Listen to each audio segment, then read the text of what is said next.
Novel തുടരുന്നു. സമയം രാവിലെ 6 മണി.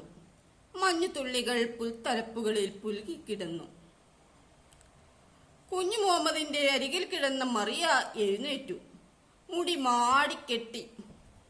പോകല്ലേ, കുറച്ചു സമയം കൂടി. കുഞ്ഞു മുഹമ്മദ് അവളെ പിടിച്ചു വലിച്ചു.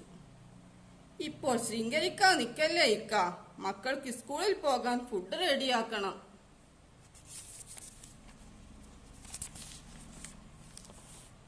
ഒരു 5 മിനിറ്റ് കൂടി മറിയാ.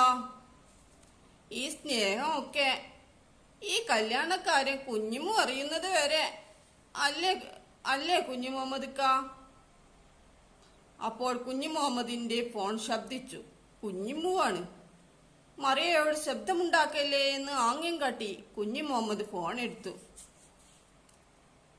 കുഞ്ഞു മുഹമ്മദിക്ക, ഭക്ഷണം കഴിച്ചോ? യാത്രയൊക്കെ സുഖമായിരുന്നോ? എന്നാ തിരികെ വരുന്നത്? മറുതലക്കിൽ നിന്ന് കുഞ്ഞമ്മ ചോദിച്ചു. യാത്രയൊക്കെ സുഖമായിരുന്നു. ഇന്ന് രാത്രി വീട്ടിലെത്തും. അത് കേട്ട മറിയയുടെ മുഖം വാടി. കുഞ്ഞു മുഹമ്മദ് ഫോൺ വെച്ചു. എന്താ എന്റെ പെണ്ണിന്റെ മുഖത്തൊരു വാട്ടം? കുഞ്ഞു മുഹമ്മദ് മറിയയോട് ചോദിച്ചു.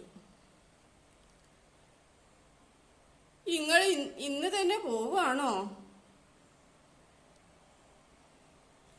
കൂട്ടുകാരുടെ കൂടെ യാത്ര പോകുകയാണെന്ന് കള്ളം പറഞ്ഞാണ് ഇങ്ങോട്ട് വന്നത്. എല്ലാം അവൾ അറിയാതെ നോക്കണം. എത്ര കാലം ഇങ്ങനെ ഒളിച്ചു വെക്കും? തുടരും. Please subscribe, like, comment and share.